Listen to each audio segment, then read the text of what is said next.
Ladies and gentlemen, welcome to Monday Night Raw review from April 25th, 2016. And I have to say, pretty much, this event was actually pretty darn decent. Wasn't bad, wasn't horrible, it wasn't the greatest though. It had its up, it had its downs, it was sometimes dull, stale, and what have you. Kicking things off, Shane McMahon came out. Pretty much had another night to run Monday Night Raw. Stephanie McMahon came out, pretty much acknowledged the fact that this is the last time that Shane McMahon will be running Raw, and that he should enjoy it while he can. Shane McMahon pretty much came out, made the announcement also before that Shane McMahon has made two major matches: AJ Styles versus Sheamus and Del Rio versus Roman Reigns, one-on-one. Shane McMahon also had Stephanie McMahon escorted from the building. They made an announcement that Vince McMahon himself will show up at the Payback pay-per-view to make the announcement who will be running Monday Night Raw officially, and that's pretty much it.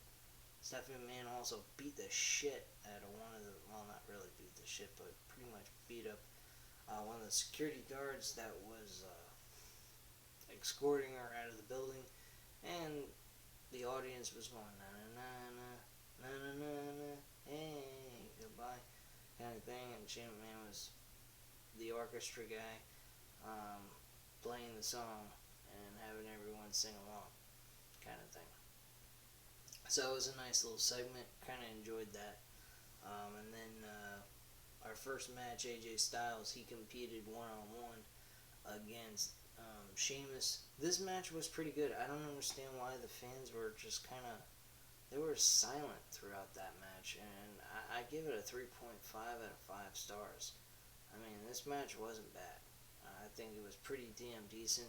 AJ Styles picked up the victory with the phenomenal forearm, and that was pretty much it. I mean, this match was pretty self-explanatory, pretty straightforward. Nothing too big happened, but it was pretty decent overall. The next thing that we had on the show was, because there was a lot of segments that happened on this show, pretty much hyping up each and every match that's on Payback, which was a very smart move on WWE's part. They didn't waste time with bullshit matches that weren't going to even be on the pay-per-view, that weren't important or anything like that. So that was very smart on WWE's part, which they have not done in such a long fucking time. So the next segment that happened was the New Day promoting the World Tag Team Titles Finals match, and New Day was funny as hell. The Vaudevillains were actually pretty decent on the mic. I liked both of them mic-wise. I just don't like their gimmick. For some reason, I don't, it just doesn't click to me. It doesn't really, I don't know, I don't really find the intrigue about it. It doesn't intrigue me a whole lot. I just kind of feel it's out of touch, really. Kind of like Vince McMahon. But I have to give Vince some credit. He's been, these 4 weeks of Monday Night Raws for build up towards the Payback pay-per-view has been really solid. A lot like the old days. So I have to give him credit on that. He's going back to the old roots. So I have to give him a lot of credit on that. And it's making it well worth watching, giving me more reason to watch Raw and give you guys these Raw reviews. And if they continue to stay this way, then I definitely will keep doing Raws. But from there, the Enzo Amore and Colin Cassidy actually made their feelings be shown and all that. And one other thing I want to throw out there, they are a lot like the New Age Outlaws and the Jersey Shore type gimmick characters. I don't see why they can't throw Zack Ryder with their group. I think it would help him out, give him something to do on the WWE main roster on television, and he would fit in very well. It wouldn't hurt him, and it wouldn't hurt them either. He would benefit more from it. They're already successful, but him, in a way, he'd be kind of riding their coattails. But eventually, you could span him out. Maybe turn him as a heel, away from the Enzio and Cass, and turn him into a heel and make him recreate Zack Ryder into something else that's a badass heel. I think that would probably work after a while of him playing the baby face with Enzio and Cass. But that's just my opinion. If you guys want to state your opinion on that one, I'd definitely like to hear you guys' opinion on that situation, what I brought up. But moving on along with this review, because it is getting kind of late for me. Usos versus Doc Gallows and Carl Anderson. This match, it really didn't make me... I was very disappointed with this debut. I was kind of figuring there was going to be a lot more to this, and it wasn't. Gallows and Carl Anderson pick up the victory and get the 1-2-3 with their tag team finishing maneuver, and that's pretty much it. The rest of it was pretty much downhill from there. Not the show itself, but the match and everything else leading in. Whatever, you know what I mean. I guess you could say that after the match was over with and they beat the shit out of the Usos, finally Roman Reigns, after about 5 minutes of them beating the hell out of the Usos, his own cousins, which, by the way, before that match even started, they had a backstage segment where I have your back, you have mine, we're blood, and so forth. And it took him that long until they were literally destroyed by Anderson and Gallows. Would you please? And then when the Usos came down to protect Roman Reigns, they came down immediately, and he hardly got his ass kicked at all. Now, if you want to tell me anything, this guy's protected. I mean, the WWE audience knows that. That's why they don't like him. So make him a fucking heel. He is a corporate champion. He is not the people's champion. Stone Cold Steve Austin was a people's champion in 1999. Yes, The Rock was saying he was a people's champion, but he was the corporate champion. He was protected. He had all kinds of people helping him and making him look good. Whatever. You know what I mean? But the point is, he needs to be a heel. He's protected. He needs to be what legitimately protected. He needs to be the authority's guy. That's it, man. As simple as that. You want to protect him? That's the best way to do it. Make him a heel until you feel like, hey, you don't need to be protected. Let him go out and do his thing, and that's it. That's when people are going to genuinely like this guy. Right now, it's just, anytime they mention his name, showed him on a fucking Titantron to promote his match that he was going to have with Del Rio. They booed the fucking shit out of him. It was insane how everybody at this event hated his fucking guts. It's like WrestleMania 32 carried over to every other audience that they went to in the last 4 weeks, which isn't surprising. Nobody really likes this guy, so what? He ain't real, man. He's just a fucking Vincent Man product, and that's it. It's not genuine. It's not really him. It's fucking bullshit. So, whatever. So, after that, we had Sami Zayn and Kevin Owens' video package, which I guarantee you will be the video package for Payback. This was actually a really well put together video package. It gave a lot of information.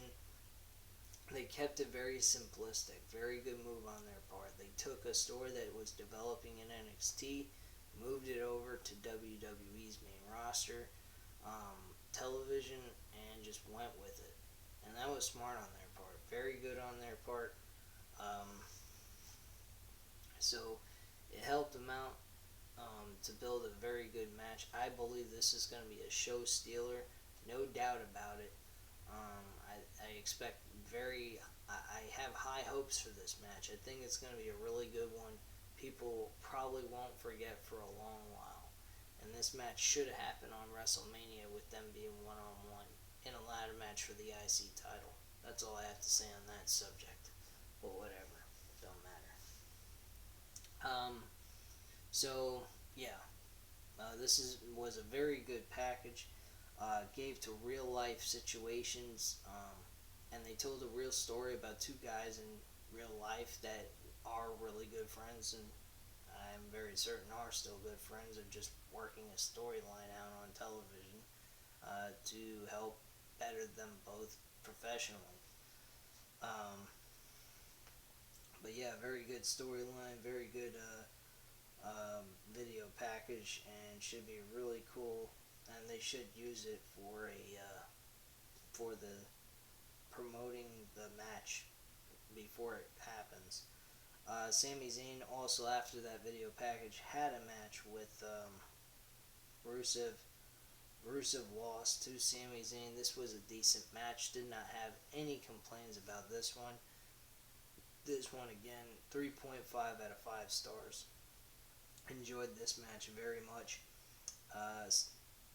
Rusev performed decent in this one. A lot better than he has in the last couple of months.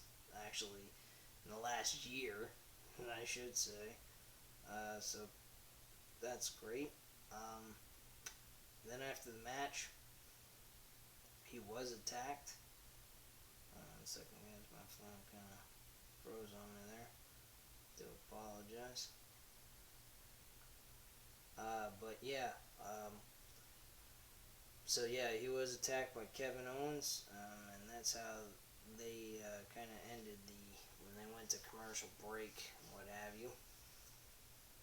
From there, we had lost my place. I'm sorry.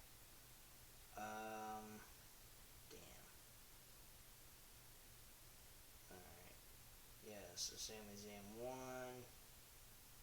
Apollo Crews, he came. They were backstage with him, asking him about his match with Stardust, and Stardust showed up and brought up about Cody Rhodes' father, Dusty Rhodes, and it kind of made you think that they got an idea here that might work, that will give Apollo Crews something to work with.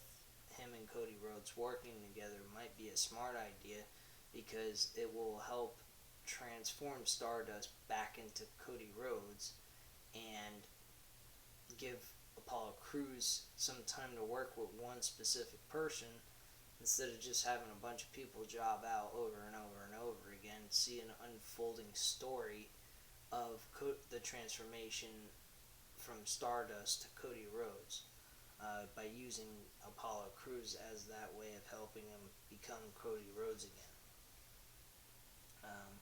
So I think that is a very smart idea. Stardust did lose this match. Apollo Crews picked up the victory. I give this one a 2.5 out of 5 stars. It's just a pretty straightforward standard match. From there, Ambrose came out. This promo was a good promo. As I stated earlier in this video, they did a terrific job. They did not waste time with crappy matches. They used, if they didn't have a match for a specific person or they didn't want to give them a match, they used that portion of the time for promos and segments to help build and hype up the match that's going to be on the main card. That's the smartest thing you can possibly do. That's what they've done in the past, and that's what helped the show move forward and stay decent enough to watch all the way through. So they're finding the problems that they were doing in the last couple of years and fixing them, which is, a smart move on their part. I saw a lot of good progression through most of this. So I really think that was very intelligent on their part to do that. Something I would have done as well. But it definitely shows that with all these segments and stuff like that, it just kind of makes you think maybe 3 hours isn't really worth doing week after week after week.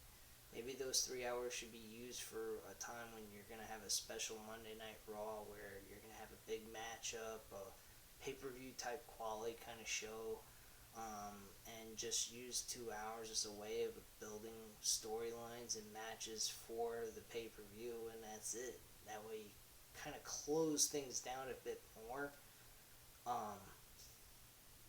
to making it worth people's time to watch all the way through and not get bored. Dean Ambrose, and getting back to things here, Dean Ambrose and Chris Jericho, their whole storyline is the weakest one right now, I'd have to say.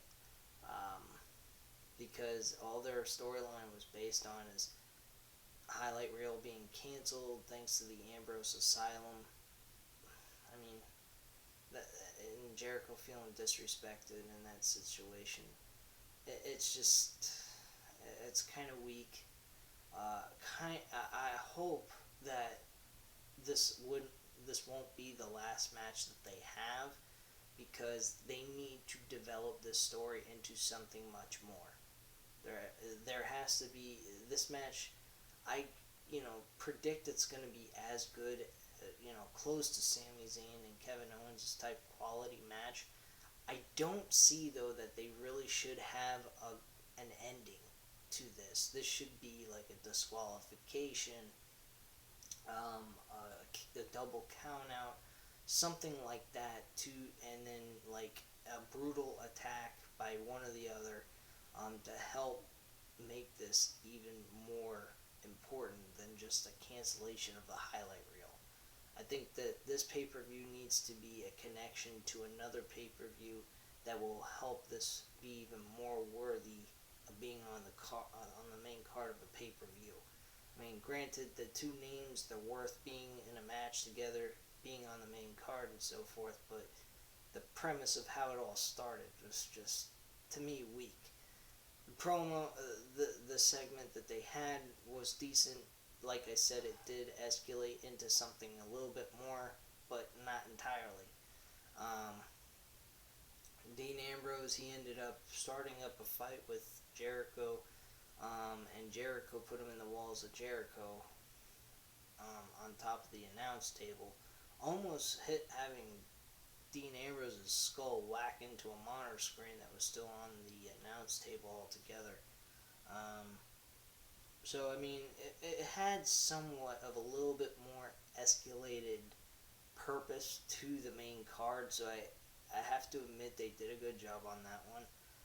It's just they did not, the way they started was kind of silly, I guess you could say. But nothing, I mean, they can make up for it. It's not like it's the biggest thing on the earth. So, let's see here. We had Emma and Natalya. That I really didn't care for that. I didn't even watch it. I'm not gonna even give it a rating. Natalya won, apparently.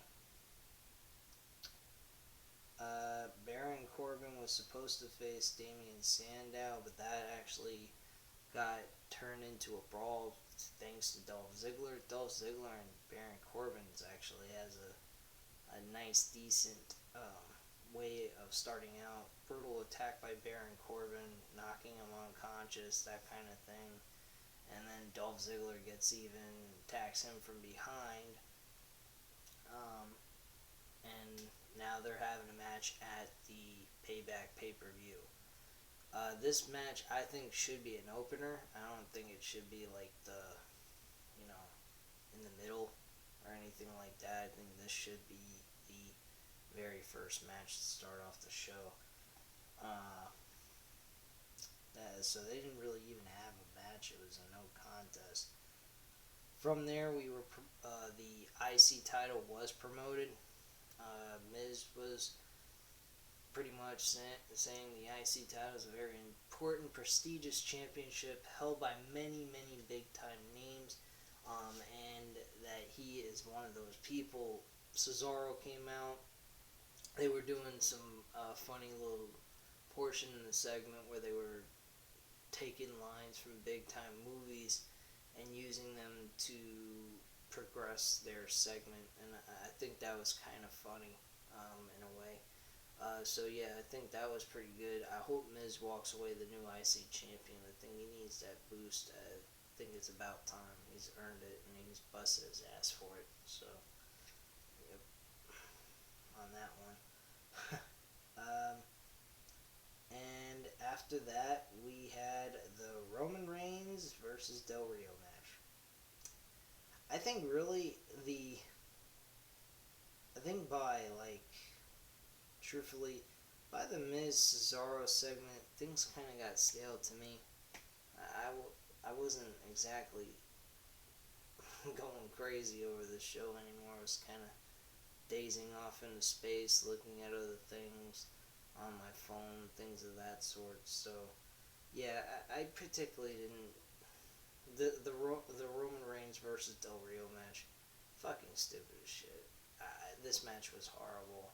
Once again, proving that Roman Reigns as a wrestler is a fucking pathetic loser and should be terminated. Okay, let me put it that way. Roman Reigns can't wrestle. He's not entertaining. He does the same fucking moves over and over again. Punch, punch, clothesline, clothesline, punch, punch, clothesline. Doesn't do, a body slam. Some basic fucking moves even he doesn't do. All he does is clothesline punches. That's it. And then Superman punch and a spear.